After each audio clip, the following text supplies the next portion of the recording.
Hello friends, welcome back to my channel Sona's Cooking Journey. இன்னைக்கு நம்ம சேனல்ல என்ன ரெசிபி பார்க்க போறோம்னா ஒரு ஸ்வீட் ரெசிபி தான். அதாவது பாதுஷா எப்படி பண்றதுன்னு தான் பார்க்க போறோம். இது குலாப் ஜாமுன் ஜாங்கிரி மாதிரி ரொம்ப ஸ்வீட்டா இருக்காது. இது ஸ்வீட் வந்து மைல்டா தான் இருக்கும். அதனால எல்லாருக்கும் இது ரொம்ப பிடிக்கும். அது பார்க்கறதுக்கு முன்னாடி என் சேனலுக்கு சப்ஸ்கிரைப் பண்ணாதவங்க சப்ஸ்கிரைப் பண்ணிக்கோங்க. கூட இருக்க பெல் பட்டனையும் பிரஸ் பண்ணிக்கோங்க. வாங்க இப்போ எப்படி பண்றதுன்னு பார்க்கலாம். அதுக்கு தேவையான பொருட்கள்: பால் 3 டேபிள் ஸ்பூன், மைதா 1½ கப், சர்க்கரை 1 கப், தயிர் 2 டேபிள் ஸ்பூன், லெமன் ஜூஸ் சிறிதளவு, நெய் 3 டேபிள் ஸ்பூன், குங்குமப்பூ சிறிதளவு, ஏலக்காய் 3, பேக்கிங் பவுடர் 1/2 டீஸ்பூன், சர்க்கரை 1 டீஸ்பூன். வாங்க இப்போ எப்படி பண்ணுறதுன்னு பார்க்கலாம். முதல்ல இப்போ பாதுஷாவுக்கு மாவு பிசைஞ்சிக்கலாம். ஒரு பெரிய பாத்திரத்தில் நம்ம எடுத்து வச்சுருக்க மைதாவை சேர்த்துக்கலாம். அப்புறம் பேக்கிங் பவுடரும் சுகரையும் இதில் சேர்த்துக்கலாம். பேக்கிங் சோடா போடக்கூடாது, பேக்கிங் பவுடர் தான் போடணும். அப்புறம் தயிரையும் இதில் சேர்த்துக்கலாம். அப்புறமா இதில் நெய்யும் சேர்த்துக்கலாம். நெய் போட்டு பண்ணாதான் அது ஃப்ளேக்கியாக வரும். அது இப்போ இது எல்லாத்தையும் நம்ம எல்லாம் மிக்ஸ் பண்ணிக்கலாம். இது நல்லா எல்லாம் மிக்ஸ் ஆகிற வரைக்கும் நம்ம மிக்ஸ் பண்ணிக்கலாம். இப்போ பாருங்கள், இதை கையில் எடுத்து இதை பிடிச்சி பார்த்தா அந்த ஷேப் வந்து வரணும். அது வரைக்கும் இதை மிக்ஸ் பண்ணிக்கோங்க. இப்போ நம்ம எடுத்து வச்சுருக்க பாலை சேர்த்து இதை வந்து பிசைய போகிறோம். பத்தாததுக்கு நம்ம தண்ணி தேவையான அளவுக்கு தண்ணி சேர்த்து இதை நம்ம பிசைஞ்சிக்கலாம். இந்த மாவு வந்து சப்பாத்தி மாவு பதத்துக்கு பிசையாமல் நல்லா டைட்டாக பிசைங்க. ரொம்ப தண்ணி ஊற்றி தண்ணியாக பிசைஞ்சிட்டிங்கன்னா ஷேப் நல்லா வரும், பட் ஆனால் உள்ளே ஃப்ளேக்கியாக இருக்காது. அதனால் வந்து நல்லா டைட்டாகவே மாவு பிசைஞ்சிக்கணும். இப்போ பாருங்கள், இந்த மாதிரி நல்லா டைட்டாக மாவு பிசைஞ்சிக்கோங்க. இப்போ மாவு பிசைஞ்சு நம்ம ஊற வைக்கணும் கொஞ்சம் நேரத்துக்கு. இப்போ பாருங்கள், இந்த மாவை நீங்கள் இப்படி எடுத்து கையில் இப்படி பிரித்து பார்த்தீங்கன்னா இந்த மாதிரி இருந்தால் தான் நம்ம பாதுஷா நல்லா சாஃப்டாக ஃப்ளேக்கியாக வரும். இப்போ இது பிசைஞ்சாச்சு. இதை வந்து ஒரு ஈரத்துணி போட்டு ஒரு 15 நிமிஷம் ஊற வச்சிடலாம். இப்போ மாவு ஊறுற நேரத்தில் நம்ம சுகர் சிரப்பு வந்து ரெடி பண்ணிடலாம். அதுக்கு ஒரு பாத்திரத்தில் எடுத்து வச்சுருக்க சுகரை சேர்த்துக்கலாம். இதில் ஒரு 1/2 கப் அளவுக்கு தண்ணி ஊற்றினா போதும். ஊற்றி இதை நல்லா மிக்ஸ் பண்ணி விடலாம். இது சர்க்கரை கரையிற வரைக்கும் இதை கொஞ்சம் கொதிக்க வைக்கலாம். இப்போ சர்க்கரையெல்லாம் நல்லா கரைஞ்சி கொதிக்க ஆரம்பிச்சிட்டுது.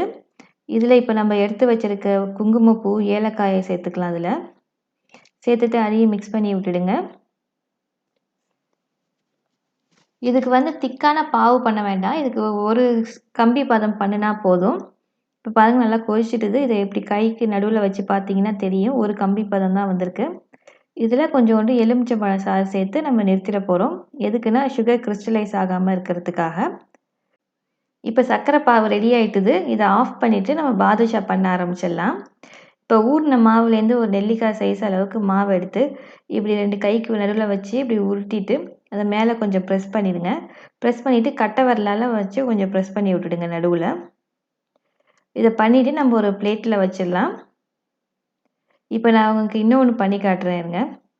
இந்தமாதிரி மாவை எடுத்து 2 கைக்கு நடுவில் வச்சு நல்லா உருட்டிட்டு மேலே கொஞ்சம் இப்படி ப்ரெஸ் பண்ணிடுங்க. லேசாக ப்ரெஸ் பண்ணுங்கள். ப்ரெஸ் பண்ணிவிட்டு கட்டை விரலால் இப்படி வச்சு நடுவில் ஒரு ப்ரெஸ் பண்ணிட வேண்டியதான்.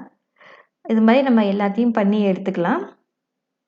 நான் போட்ட மாவில் வந்து ஒரு 11 பாதுஷா கிடச்சிருக்குது எனக்கு. இப்போ வாங்க அதை எண்ணெயில் ஃப்ரை பண்ணி எடுத்துடலாம். எண்ணெய் ரொம்ப சூடாகிடக்கூடாது, மிதமான சூட்டில் தான் இருக்கணும். மீடியம் ஃப்ளேமில் வச்சுக்கோங்க. வச்சுட்டு இதை ஃப்ரை பண்ணி எடுத்துக்கோங்க. எண்ணெய் ரொம்ப சூடாக இருந்ததுன்னா வெளியில் சீக்கிரம் வெந்துடும், உள்ளார மாவாக இருக்கும். இதை வச்சுட்டு மெதுவாக திருப்பி விட்டு இதை வந்து 2 பக்கமும் நல்லா ஃப்ரை பண்ணிக்கோங்க. நல்லா கோல்டன் ப்ரௌன் ஆகிற வரைக்கும் இதை ஃப்ரை பண்ணி எடுத்துக்கலாம். இதுக்கு வந்து ஒரு 5 நிமிஷத்துக்கு மேலே ஆகும். ஏன்னா இது வந்து மைதா மாவு கொஞ்சம் டைம் எடுக்கும் வேவுறதுக்கு.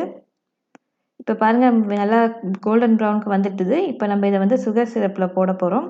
இதை போடுறதுக்கு முன்னாடி சுகர் சிரப்பை கொஞ்சம் சூடு பண்ணிக்கோங்க. வார்ம் பண்ணிவிட்டு போடுங்க. அப்போ தான் அது சோக் பண்ணும், பாதுஷா சுகர் சிரப்பை சோக் பண்ணும். இப்போ இதை எல்லாத்தையும் போட்டுட்டு இதை கொஞ்சம் நம்ம ஊற வைக்க போகிறோம். இது வந்து ஒரு 3 நிமிஷம் ஊற வச்சா போதும் ஒரு சைடுக்கு. இது குலாப் ஜாமுன் மாரி 2 மணி நேரம்லாம் ஊற வைக்க வேண்டாம். இத ஒரு ஒரு சைடுக்கு 3 நிமிஷம் ஊற வச்சுட்டு, இத வந்து நம்ம எடுத்து சர்வ் பண்ண வேண்டியது தான். இப்ப பாருங்க திருப்பி போட்டு இன்னும் ஒரு 3 நிமிஷம் ஊற வைக்கணும். இது 3 நிமிஷம் ஆனதுக்கப்புறம் இத எடுத்து ஒரு பிளேட்ல நம்ம ட்ரான்ஸ்ஃபர் பண்ண வேண்டியது தான். இப்ப 2 பக்கமும் நல்லா ஊறிட்டுது. இத எடுத்து இப்படி ஒரு பிளேட்ல ட்ரான்ஸ்ஃபர் பண்ணி வச்சிடலாம். இத இன்னும் அழகுபடுத்துறதுக்காக கொஞ்சோண்டு பிஸ்தாவ நுணுக்கி இது மேல நம்ம சேர்த்துக்கலாம்.